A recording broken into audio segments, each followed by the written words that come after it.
Welcome to Clearing the Clutter Inside and Out with Julie Caraccio.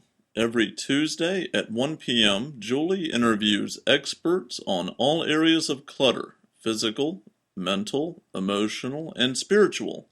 Learn easy to implement tips on how to release clutter and get organized to create the life you choose, deserve, and desire.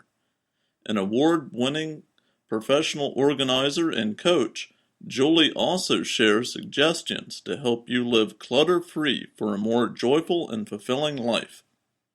Are you overwhelmed by clutter? Do you feel stuck in life?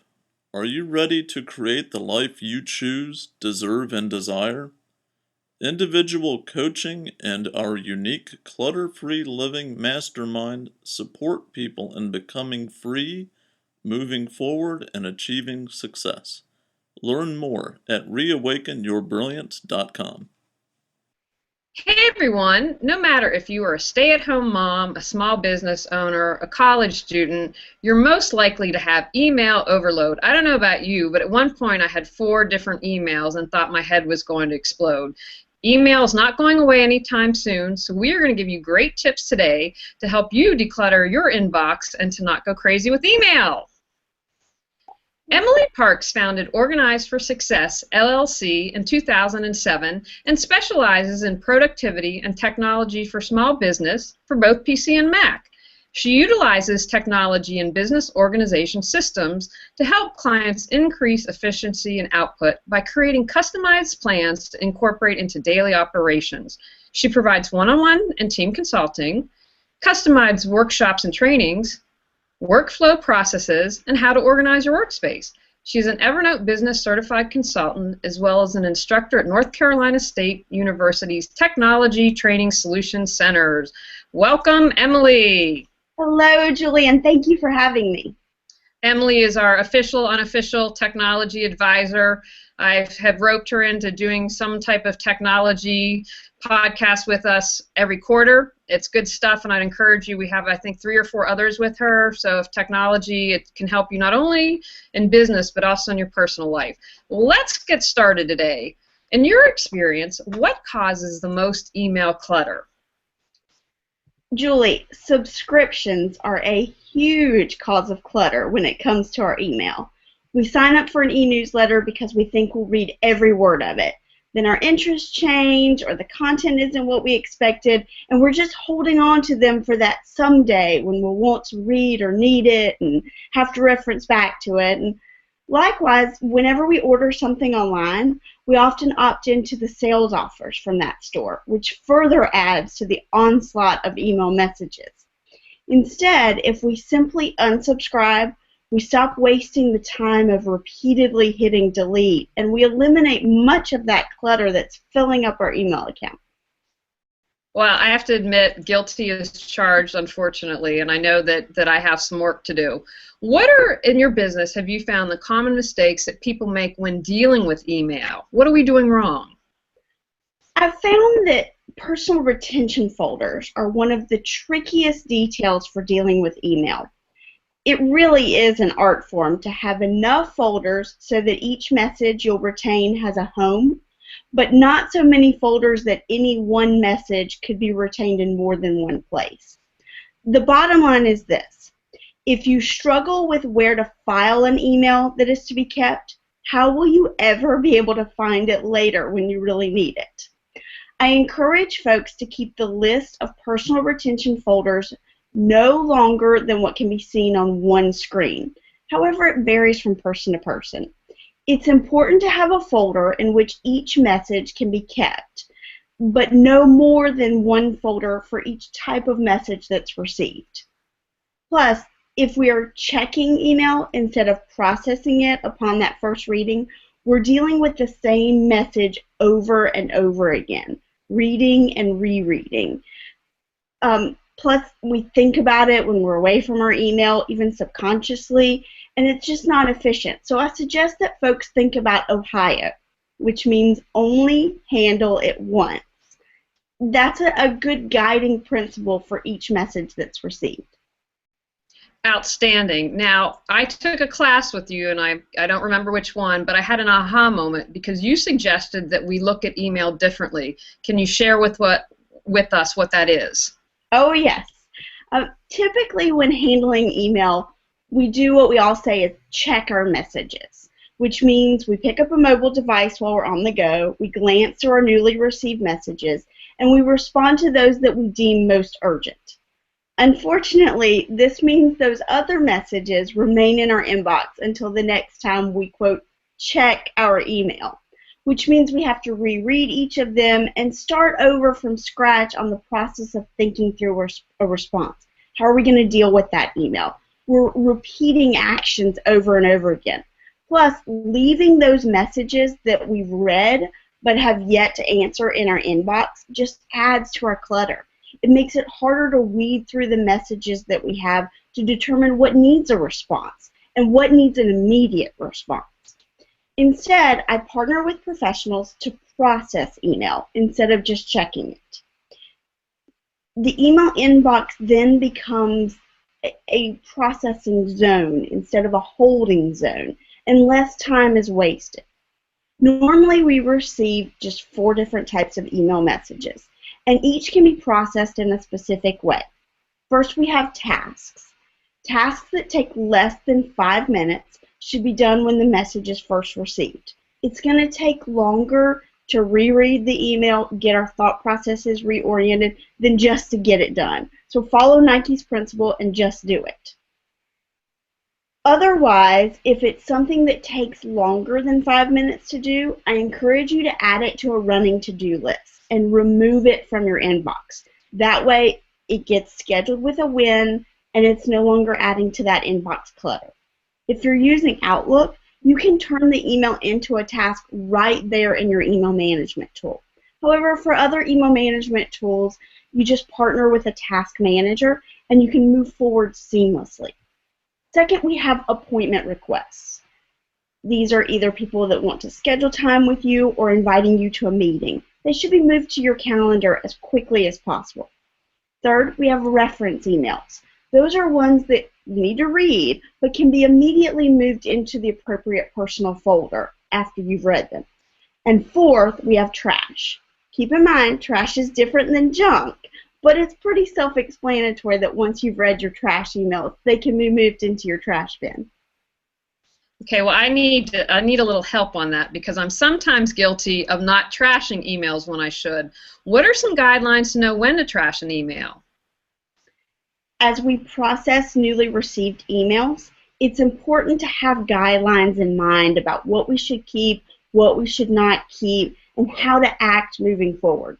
When I work with clients or when I'm processing my own emails, I do have a basic principle in mind. For me, there's no need to hold on to whatever is no longer accurate, applicable, useful, or bringing me joy. In this day and age of information changing so rapidly, what is accurate, applicable, or useful can change quickly. Therefore, it's important to keep up with what you personally consider accurate, applicable, and useful, but also to regularly review what you filed away in those personal retention folders. Maybe you double check one folder per month, or maybe you review all your folders every 6 months.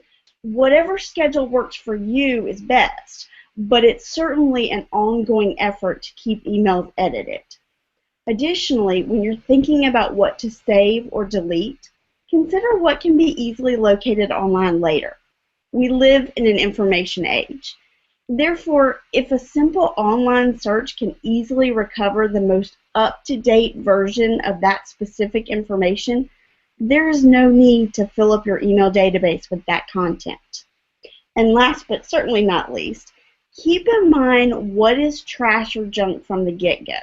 If you have goals in mind for how you're going to utilize this tool, email, as a productivity tool, then you can more easily figure out what's trash, what's junk, and what's to be kept. A junk email is often referred to as spam because it's something we never wanted to begin with. However, trash is something we like receiving, but we certainly don't need to keep, like a message about donuts being in the conference room. It's nice to know there's donuts to eat, but I don't need to keep that message. Delete really can be your friend. Oh, fantastic. That's one of the advantages of working from home mainly is that I don't have to get donuts anymore because I ate my fair share of donuts in my office days. Now, I would love for you to share. You and I are actually on a couple of the same listservs, but I found that, especially if you don't have the option to get a group or a digest, but if people would just simply in the email put the subject or any type of information, I'm convinced we could save hours upon hours for the world. I mean, just because people just don't know how to send an email correctly. Can you give us some tips? If you're the sender, what's a good way to send a proper email? Those emails do tend to multiply from the listservs. And there's a couple of listservs where there's people that are monitoring to make sure that people follow your advice about making sure that the subject applies to the content in the email. And I think that is hugely helpful advice. But there are other things that we can keep in mind. It seems counterintuitive, but sending fewer emails out really truly means that we get fewer emails back in. On a similar note, if you've been emailing back and forth with someone, keep a limit on how many times you'll reply back before you just pick up the phone and give that person a call. It's really amazing how we can handle in just a short phone call what would have taken ages of going back and forth via email.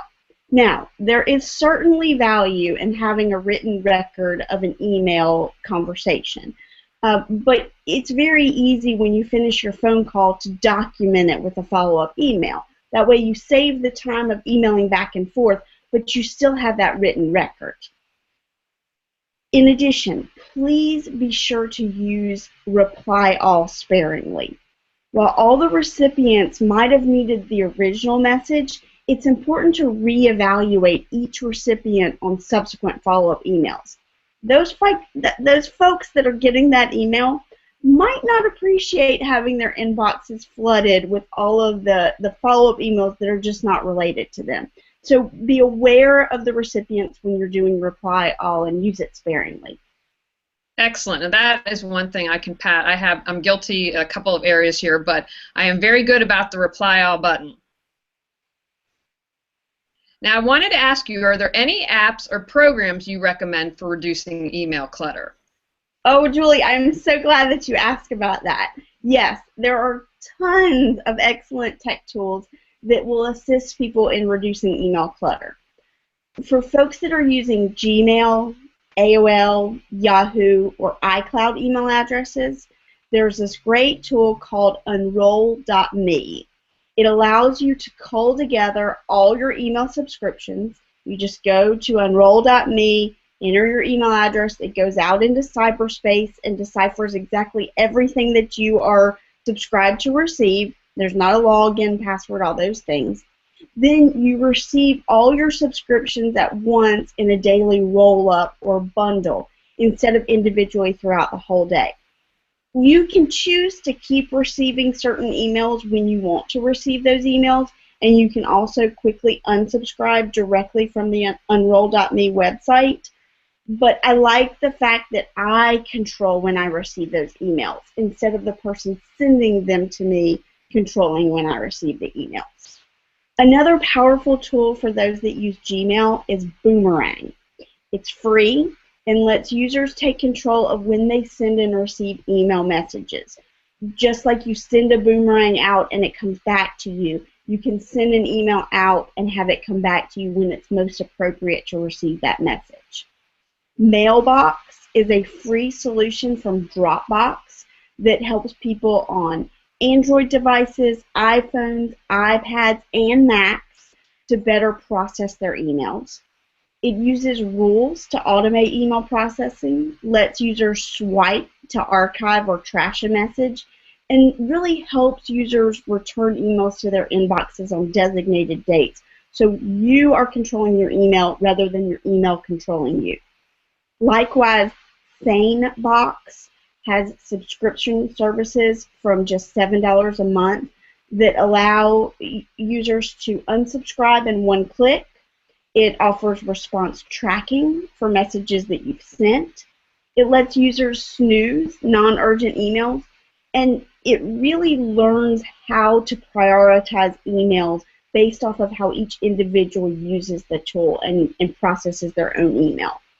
Very counterintuitive. And finally, Maelstrom is another subscription option that allows people to process their inboxes with the tool, and then it learns how people are processing their emails so it can highlight the fastest path for that individual person to get to inbox zero.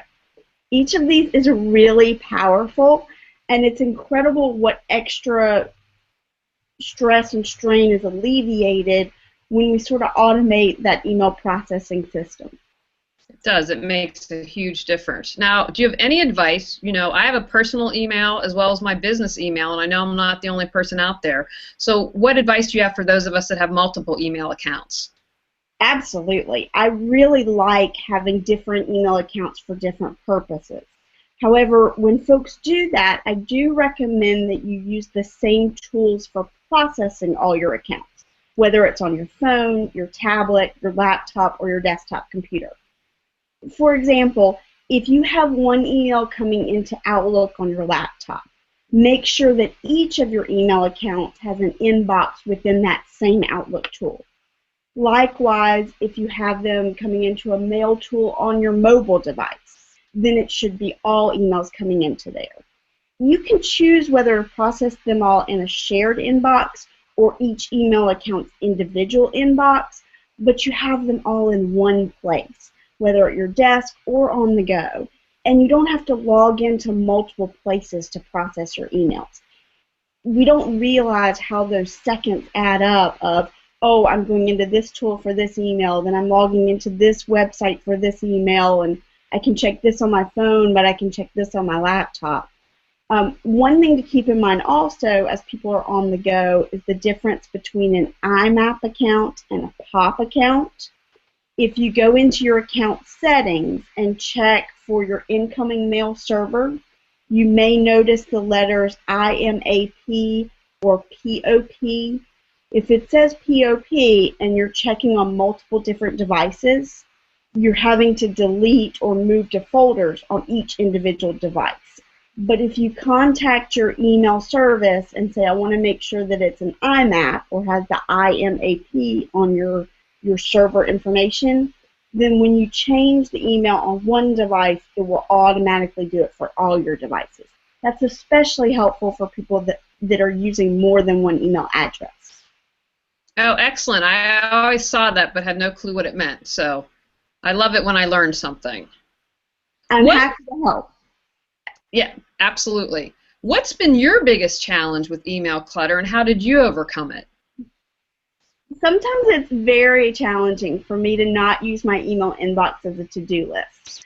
But I have found that completing my weekly strategy session and my daily wrap-ups always empowers me to get away from that bad habit.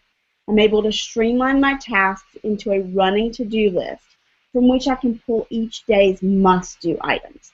I get more accomplished when all my tasks are together, whether it's from email, face-to-face meetings, phone calls, or whatever, and it's a much more productive way of knowing exactly what must be done by when and by whom, as well as to block off time in my schedule to truly move the items from to-do to done. If I just leave it in a list, then it's waiting for that someday, and I have yet to find a calendar that says someday on it. Fantastic. Now, do you have any final thoughts on reducing our email clutter? Yes, I do have a few items to highlight. First, I want to highly encourage everyone to get to know the tools you're already using to handle your email.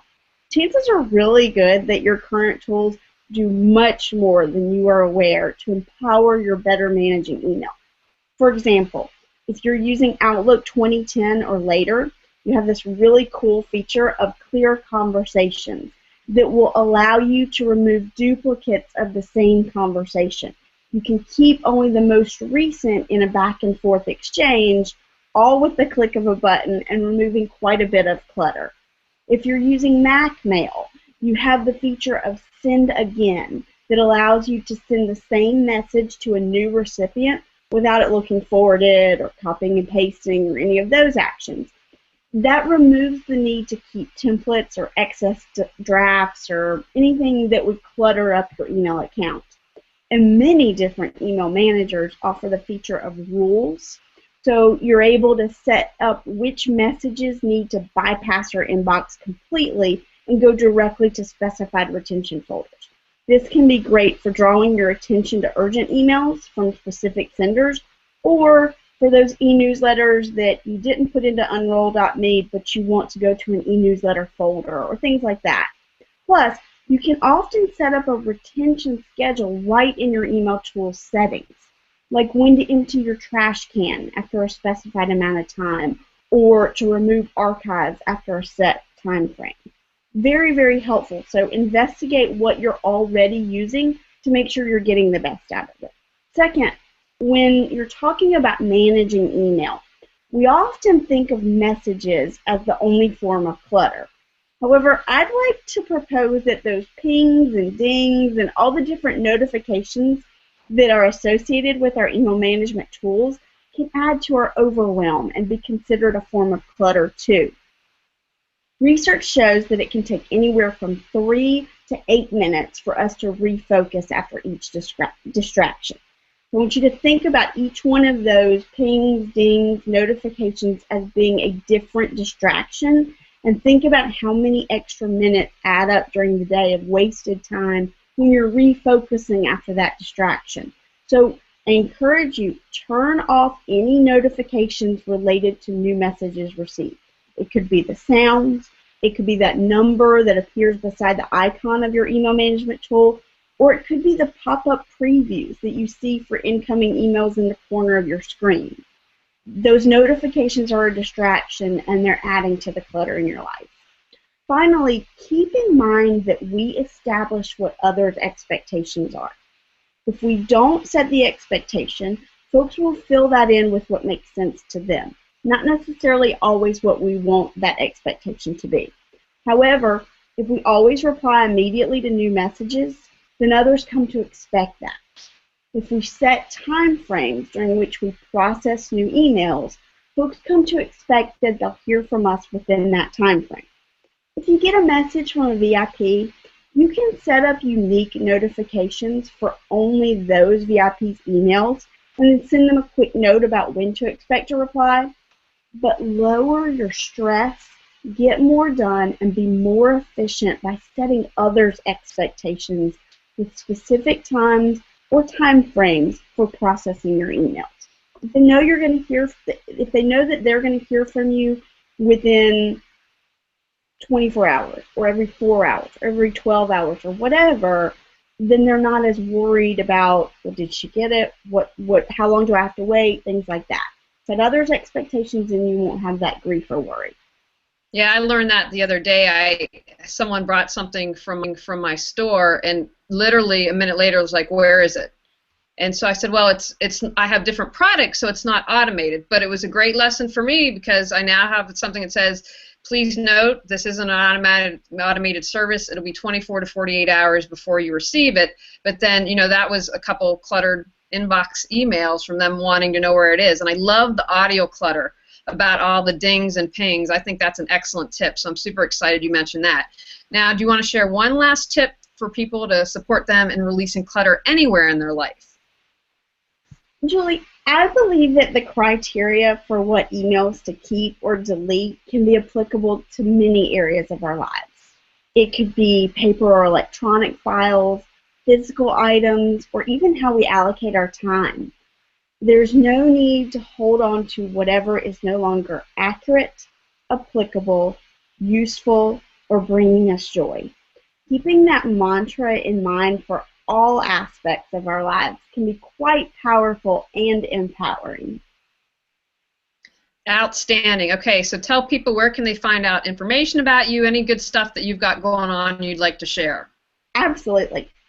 People can visit my website at organizeforsuccess.biz, seen on the screen below us, to read my blog posts, subscribe to my monthly newsletter, Link over to my social media pages for regular updates, view what products and services I have to offer, and find out more about my upcoming events. Those include classes I'll be teaching, at what dates and times, particularly those at North Carolina State University's Technology Training Solutions Unit. As your business grows and evolves, I really want to play a role in helping you achieve your successes, helping you find and implement just the optimum resources for driving your desired results. And there's tons of content to aid in that process on my website. Again, that's organizeforsuccess.biz. All right. Thank you so much, Emily. And I'd encourage you, we have 3 or 4 more interviews with Emily that deal with getting clutter out of your technology. Lots of good stuff there. I've taken her classes, and if you're looking to get a little more efficient and organized using technology, she is definitely your gal. So thank you, Emily, for today. Thank you so much, Julie. It's my pleasure. All right, everyone. Go out, clear some clutter to create the life you choose, deserve, and desire. Are you overwhelmed by clutter? Do you feel stuck in life? Are you ready to create the life you choose, deserve, and desire? Individual coaching and our unique clutter-free living mastermind support people in becoming free, moving forward, and achieving success. Learn more at reawakenyourbrilliance.com. Thanks for tuning in to Clearing the Clutter Inside and Out. Sign up for our newsletter and receive a free copy of 10 clutter-free living tips. Ready to create the life you choose, deserve, and desire? Learn about Julie's coaching, ebooks, online monthly decluttering classes, how to organize your life, office hours, and her unique clutter-free living mastermind at reawakenyourbrilliance.com. You can also watch all episodes on YouTube or download on iTunes and more. Join us next Tuesday at 1 p.m. Remember, the journey of 1,000 miles begins with one step.